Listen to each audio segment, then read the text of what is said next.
എന്നാൽ നിരപരാധിയായ ഭർത്താവോ ഭാര്യയോ ദൈവസേനയിലിരുന്ന് ആലോചന ചോദിച്ച് ദൈവം വേറെ വിവാഹം കഴിപ്പാൻ പ്രേരണ തരുന്നെങ്കിൽ ദൈവത്തിൻ്റെ ഇഷ്ടം. അന്നേരം ഭാര്യ ജീവിച്ചിരിക്കുമ്പോൾ യാതൊരു കാരണവശാലും മറ്റൊരു വിവാഹത്തിന് അത് വ്യഭിചാര കുറ്റമാണ്. ഭാര്യയോ ഭർത്താവോ ജീവിച്ചിരിക്കുന്ന ഒരാൾ കർത്താവ് അവിടെ പറഞ്ഞിരിക്കുന്നത് ഭാര്യമാരെ ഉപേക്ഷണം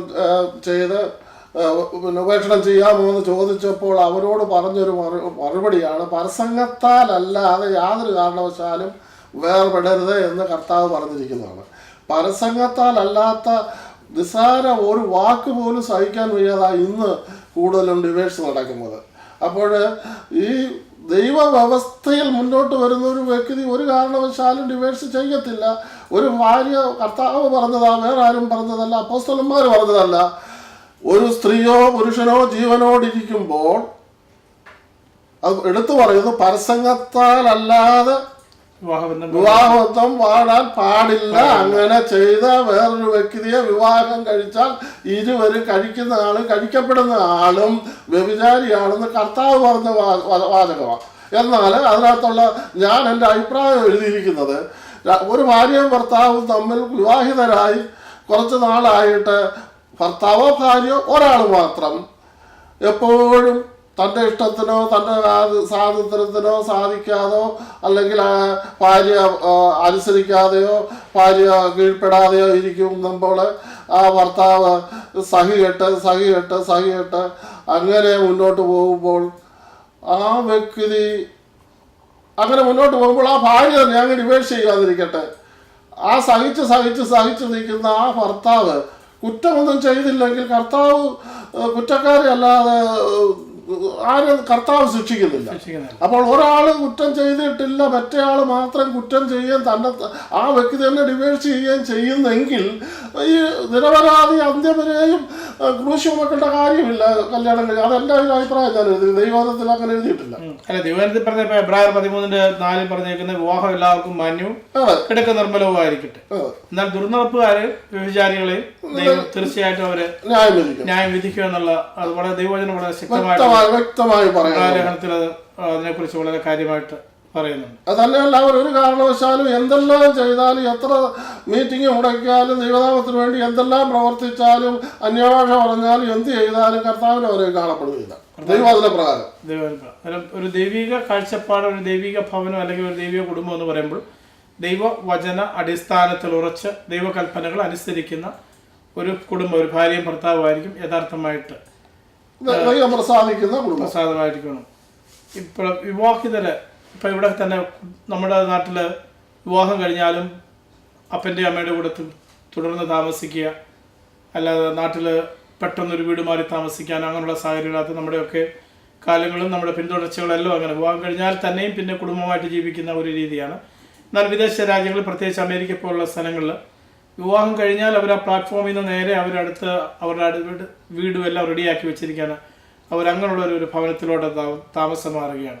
അപ്പോൾ ഈ മാതാപിതാക്കൾക്ക് ഉണ്ടാകുന്ന ഒരു പക്ഷേ ഒരു വേദനയായിരിക്കാം, അല്ലെങ്കിൽ അവർക്ക് ഇവരുടെ കരുതൽ തമ്മിലുള്ള വ്യത്യാസം എങ്ങനെ ആയിരിക്കും. അപ്പോൾ അങ്ങനെ ഒരു സംഭവിക്കുമ്പോൾ ഒരിക്കലും ആ മാതാപിതാക്കൾക്ക് സന്തോഷമായി തീരത്തില്ല. കാരണം ഇന്ന് മാതാപിതാക്കളെ ഒരു മകനോ മകളെയോ വിവാഹം കഴിഞ്ഞാൽ അവരുടെ സ്വാതന്ത്ര്യത്തിനും അവരുടെ സൗകര്യത്തിനും വേണ്ടി എല്ലാ സാഹചര്യങ്ങളും ഒരുക്കി കൊടുക്കാൻ അവർ തയ്യാറാണ്. പക്ഷേ അതിനുള്ള അവസരം കൊടുക്കാതെ അവർ തന്നെത്താൻ ഭാര്യയെ കിട്ടിക്കഴിയുമ്പോൾ അപ്പനെയും അമ്മയും മറന്നു കളഞ്ഞിട്ട് അവരോട് ആലോചന ചോദിക്കുകയോ മറക്കുകയോ ചെയ്യാതെ സ്വന്തം ഇഷ്ടത്തിന് ഞങ്ങൾക്ക് എന്ത് ചെയ്യാമെന്നുള്ള ധാരണയിൽ അവർ വേറെ അങ്ങനെ മാതാപിതാവിൻ്റെയും സന്തോഷത്തോടല്ലാതെ പോകുന്നെങ്കിൽ അതൊരു ദൈവികമായ പോക്കല്ല, അല്ല, ഒരിക്കലും അല്ല. എപ്പോഴും ദൈവവചനത്തിൽ ഇങ്ങനെ ഒരു പ്രത്യേകമായിട്ടൊരു ഭാഗത്ത് പറയുന്നുണ്ട്, നിങ്ങൾ അവിശ്വാസികളോട് ഇണയില്ല പിണ കൂടരുതെന്ന് പറയുന്നുണ്ട്. അത് ഈ അവിശ്വാസികളെന്ന് ഉദ്ദേശിക്കുന്നത് നമ്മുടെ മറ്റ് ദൈവമക്കളല്ലാത്ത ഒരു വിവാഹത്തെക്കുറിച്ചാണോ, അത് മറ്റ് അവിശ്വാസികൾ എന്ന് പറയുമ്പോൾ ഇപ്പോൾ ക്രിസ്ത്യാനികൾ തന്നെ ഉണ്ട്, വിശ്വാസമുള്ളവരും ഇല്ലാത്തവരും ഉണ്ട്. അത് മുമ്പേ പറഞ്ഞ പോലെ മറ്റ് ജാതികളിൽ നിന്നോ മറ്റുള്ളവരുമായിട്ട് യാതൊരു കാരണവശാലും വിവാഹബന്ധം പാടില്ല എന്നതിനെക്കുറിച്ച് സ്ഥിരീകരിക്കുന്ന ഒരു വാക്യമാണെന്ന് ഞാൻ വിചാരിക്കുകയാണ്. അവിശ്വാസികളോട് അതിന് ഉദാഹരണമായിട്ട് പറഞ്ഞിരിക്കുന്ന നീതിക്കും അധർമ്മത്തിനും തമ്മിൽ ആ ഉദാഹരണം താഴെ കൊടുത്തിട്ടുണ്ട്. ഇരുട്ടും വെളിച്ചവും തമ്മിലുള്ള വ്യത്യാസമാണ് അവിടെ കാണുന്നത്. ഇരുട്ടും വെളിച്ചവും തമ്മിലുള്ള വ്യത്യാസം ഇങ്ങനെ നമ്മൾ ദൈവമക്കളല്ലാത്തവർ, ദൈവമക്കളാകുന്നവരല്ലാത്തവരുമായിട്ടുള്ള ബന്ധം സ്ഥാപിച്ചാൽ ആ ഒരു അവസ്ഥ അവിടെ വന്നു കൂടും, അത് സംജാതമാകുമെന്ന് ഉറപ്പിച്ച് പറയുന്ന ഒരു ഭാഗമായിട്ടാണ് ഞാനതിനെ കണക്കാക്കുന്നത്. അത് എനിക്ക് പറയാനുള്ളത്, അവിശ്വാസികളോട് ഇടയില്ലാപ്പണ കൂടരുത് എന്ന് പറയുമ്പോൾ ഒരു വിശ്വാസിക്കുടേതായ ഒരു കടമകളും കർത്തവ്യങ്ങളും ഒരു പ്രത്യേക ദൈവിക പ്രമാണമുണ്ട്. ആ പ്രമാണം വിട്ടിട്ട് അവിശ്വാസികളുടെ ഇഷ്ടത്തിന് അവരോടൊപ്പത്തിന് അവരോടുകൂടി വഴക്കുണ്ടാക്കാൻ പാടില്ലെന്നുള്ളതാണ് എനിക്ക് പറയാനുള്ളത്. അവർ ഒരു വിശ്വാസിയാണെങ്കിൽ അവരുടെ നില കാത്തു സൂക്ഷിച്ച് മുന്നോട്ട് പോവുകയും ഈ വിശ്വാസിയുടെ ജീവിതം കണ്ടുകൊണ്ട് ആ അവിശ്വാസിയുടെ വിശ്വാസത്തിൽ വരുവാനുള്ള ഒരു പ്രത്യേക ഒരു അന്തരീക്ഷത്തിൽ പോകണമെന്നുള്ള എനിക്ക് പറയാനുള്ളത്. കർത്താവായ യേശു ക്രിസ്തു നമ്മളിപ്പോൾ കർത്താവിൻ്റെ വരവിന് വേണ്ടി നോക്കി പാർക്കുന്നതാണ്. കുഞ്ഞാട് ഓരോ കുടുംബജീവിതവും സ്വർഗരാജ്യത്തോട് തുല്യമായ കർത്താവിൻ്റെ വരവിൽ കുഞ്ഞാടിൻ്റെ കാന്ത, സഭയാകുന്ന മണവാട്ടി കാന്തനോടുകൂടി എടുക്കപ്പെടുന്ന ആ ഒരവസ്ഥ ഈ ലോകത്തിലെ കുടുംബജീവിതത്തിൽ നമ്മളത് ട്രെയിൻ ചെയ്തുകൊണ്ടിരിക്കുകയാണ്. അങ്ങനെ പ്രാപിച്ചെടുക്കുന്ന ഒരു അന്തരീക്ഷം, ആ ഒരു വ്യവസ്ഥിതിയാണോ വിവാഹ ജീവിതം കൊണ്ട് ഈ ദൈവം ആഗ്രഹിക്കുന്നത്? ദൈവം ആഗ്രഹിക്കുന്നത് ഒരുത്തരും നശിച്ചു പോകാതെ ദൈവരാജ്യത്തിൽ കാണണമെന്നുള്ളതാ. പക്ഷെങ്കിൽ അത് ഒരിക്കലും നടക്കാൻ പോകുന്നില്ല എന്നുള്ള ദൈവത്തിനറിയാം. എൻ്റെ അഭിപ്രായം ഞാൻ പറയുകയാണ്. അതുകൊണ്ടാണ് പറയുന്നത്, രണ്ടുപേര് ഒരു കിടക്കയിൽ കിടക്കും, ഒരാൾ എടുക്കപ്പെടും, ഒരാളെ കൈവിടപ്പെട്ടു പോകുമെന്ന് പറയുന്നത്. ഈ രണ്ട് സാഹചര്യത്തിൽ വളർന്ന ഒരിക്കലും ഒരുപോലെ ആയി ഒരുത്തെങ്കിൽ അത് അത്രമാത്രം ദൈവസ്നേഹത്തിലും കരുതലിലും ദൈവവാദത്തിൽ നടമ്പലം മാറാതെ രണ്ടുപേരും കൂടെ ഒരുപോലെ ജീവിച്ചെങ്കിൽ മാത്രമേ ആ ഒരു അനുഭവത്തിലേക്ക് രണ്ടുപേരും കർത്താവിൻ്റെ വരവിൽ കാണപ്പെടുവാനോ സാധിക്കത്തുള്ളൂ. അതല്ല എങ്കിൽ ഇതിനെല്ലാം വിഷയം വരുന്നത് ദൈവം അതിന് ശരിയായി പഠിക്കാത്തത് കൊണ്ടും കർത്താവ് പറഞ്ഞതോ ശിഷ്യന്മാർ പറഞ്ഞതോ ദൈവത്തിൻ്റെ വചനത്തിൽ ദൈവാത്മാവ് എഴുതിയിരിക്കപ്പെട്ടിരിക്കുന്നതോ എന്താണെന്ന് വായിക്കാൻ നേരമില്ലാത്തതുകൊണ്ട് വായിക്കാതെ എന്തെങ്കിലും മനസ്സിലാക്കിയിരിക്കുന്ന സഭാമാസ്റ്റർമാർ പ്രസംഗിക്കുന്നത് അത് മാത്രം കേട്ട് മുന്നോട്ട് പോകുന്നവർക്കായി പരാജയം മുഴുവൻ വരുന്നത്. ദൈവദാസന്മാർ സംസാരിക്കുമ്പോൾ വചനത്തിലുള്ളത് തന്നെയാണോ, അത് അങ്ങനെ തന്നെയാണോ എന്ന് പരിശോധിച്ച് ആ വചനനിശ്ചയം പ്രാപിക്കുന്ന വ്യക്തികൾക്ക് ഈ വക കാര്യങ്ങൾക്ക് ഒന്നും പ്രശ്നം വരത്തില്ല. അന്നേരം ദൈവം കർത്താവ് പറഞ്ഞിരിക്കുന്നത് നമ്മൾ കുടുംബജീവിതം ക്രിസ്തീയമായ കുടുംബജീവിതം നമ്മൾ ഈ ലോകത്തിൽ നയിക്കുമ്പോൾ, എൻ്റെ മക്കളോട് ഞാൻ നേരത്തെയൊക്കെ പറയുമായിരുന്നു, അവർ കുഞ്ഞായിരിക്കും പറയും, വീട്ടിൽ സ്വർഗമില്ലെങ്കിൽ നമ്മൾ മരിച്ചു ചെന്നിട്ട്, കാരണം സ്വർഗീയമായിട്ടൊരു അനുഭവമാണ് നമുക്ക് കുടുംബത്തിൽ ഉണ്ടാകേണ്ടത്. അവനവനെ ദൈവം ഒരു ഏദൻ തോട്ടത്തിലാക്കി വെച്ചിരിക്കുന്നത് പോലെ ഒരു കുടുംബത്തിൽ ആ കുടുംബത്തെ ഭരിക്കുവാനും ആ കുടുംബത്തെ നയിക്കുവാനും ആ കുടുംബത്തിൽ തന്നെ പാട്ടും പ്രാർത്ഥനയും ആ സ്വർഗീയമായ ഒരു അനുഭവത്തിൽ കൂടെ മനുഷ്യൻ ജീവിക്കാൻ വേണ്ടിയാണ് വിവാഹം എന്നുള്ളൊരു കാഴ്ചപ്പാട് തന്നെ. ഏദൻ തോട്ടത്തിൽ അതോടെ ആദമിനെ അവയും അവിടെ ആക്കി വെച്ചത് തന്നെ ദൈവം എന്നും ആ ഭവനത്തിൽ, അവരുടേതായിട്ടുള്ള ഭവനത്തിൽ നാം തുടക്കത്തിലെ ഉൽപ്പത്തിയിലെ പറയുന്നുണ്ട് ദൈവം എന്നും അവിടെ ഇറങ്ങി വരുമായിരുന്നു. അന്നേരം ഒരു സ്വർഗീയ ഭവനത്തിൽ ദൈവം എന്നും ഇറങ്ങി വന്ന് മനുഷ്യനുമായിട്ടെന്നും ദൈവത്തിന് ബന്ധം പുലർത്തുവാനും മനുഷ്യനുമായിട്ട് താതാത്മ്യപ്പെടുവാനും അവനുമായിട്ട് സഹകരിക്കുവാനും ഉള്ളൊരു ആഗ്രഹമാണ് ദൈവത്തിനുള്ളത്. അതാണ് ഈ കുടുംബജീവിതം കൊണ്ട് ദൈവം കൂടുതലായിട്ട് ഉദ്ദേശിക്കുന്നതെന്ന് ഞാൻ കരുതുകയാണ്.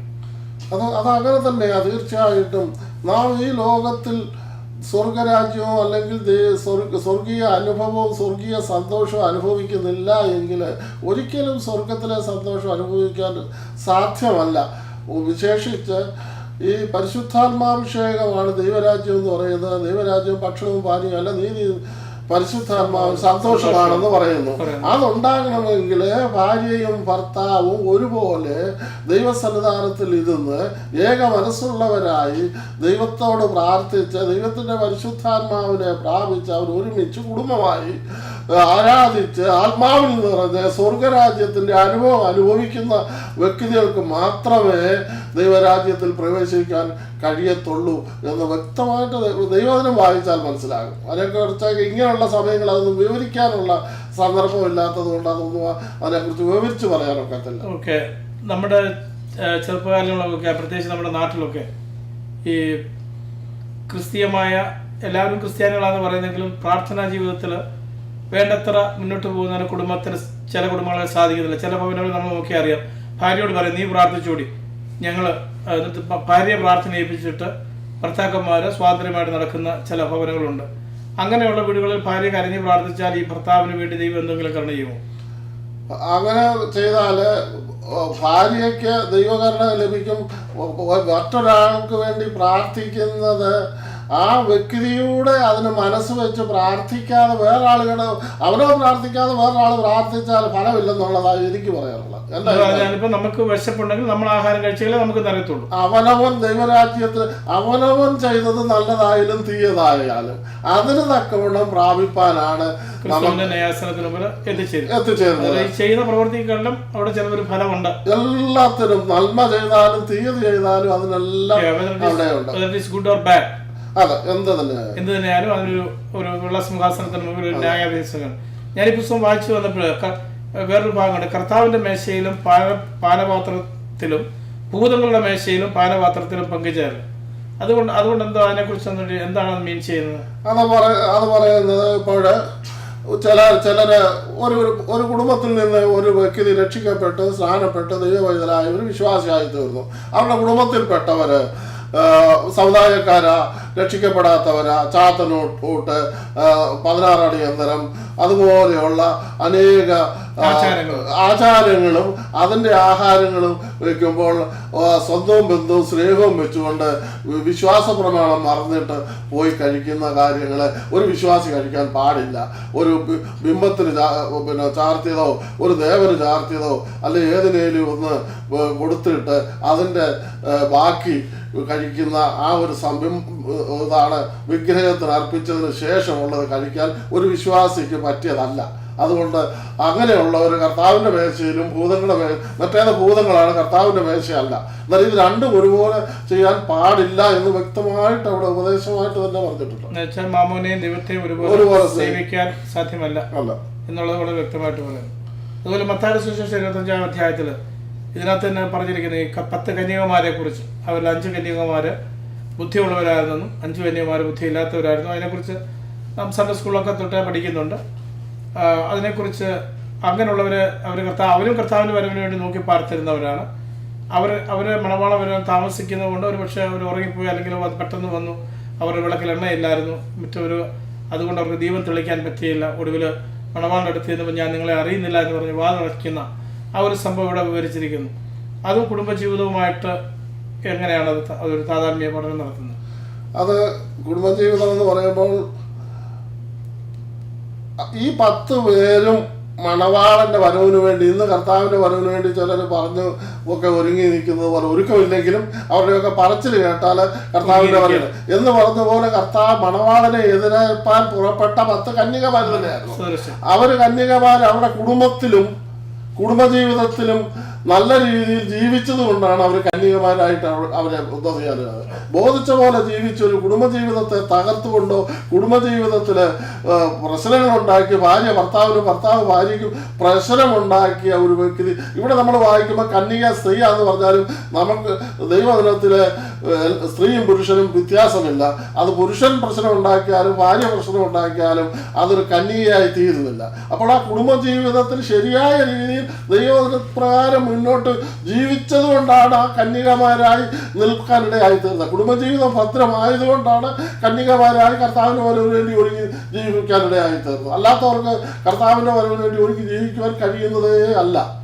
അങ്ങനെയുള്ളവർക്ക് ഒരു ന്യായവിധിയും നിത്യനരകവും ദൈവം ഒരുക്കി വെച്ചിട്ടുണ്ട്. അത് അവർക്ക് നിത്യ ന്യായവിധി നരകം ഒരുക്കിയിട്ട് അല്ല എൻ്റെ ഒരറിവിൽ അവരെ മണവാളനായി കർത്താവിൻ്റെ രഹസ്യവരെങ്കിൽ മണവാട്ടിയായി എടുക്കപ്പെടുവാൻ സാധിച്ചില്ല എങ്കിൽ അവര് മറ്റു വിധമായ സാത്താൻ്റെ അടിമത്തത്തിലുള്ള പാപങ്ങൾ ചെയ്യാതിരുന്നാൽ, അല്ലെ ദൈവം ഒരുക്കുന്നതായ പാപങ്ങൾ ചെയ്യാതിരുന്നാൽ, പിന്മാറിപ്പോയിട്ട് പഴയ പ്രവൃത്തി ചെയ്യാതിരുന്നാൽ അവർക്ക് രക്ഷിക്കപ്പെട്ടവരുടെ കൂട്ടത്തിലുള്ള അവർ നരകത്തിൽ പോകാതെ രക്ഷിക്കപ്പെട്ടവരുടെ കൂട്ടത്തിലുള്ള ചാൻസ് കിട്ടും. പക്ഷേ അവർക്ക് ശോഭയോ ദൈവത്തിൽ നിന്നുള്ളതായ അനുഗ്രഹങ്ങളോ കിരീടങ്ങളോ മറ്റു പ്രതിഫലങ്ങളോ ഒന്നും കാണത്തില്ല. നമ്മളിനി ഒരു ചുരുങ്ങിയ നിമിഷം കൊണ്ട് ഈ ഇന്റർവ്യൂ ഇവിടെ സമാപിക്കുകയാണ്. അതിന് മുമ്പായിട്ട് ഇതിൻ്റെ ഈ പുസ്തകത്തിൻ്റെ മൊത്തം ഒരു രത്നച്ചുരുക്കം എന്ന് പറയുന്നത്, നമ്മൾ ദൈവവചന അടിസ്ഥാനത്തിൽ ഒരു കുടുംബജീവിതം മുന്നോട്ട് കൊണ്ടുപോവുകയാണെങ്കിൽ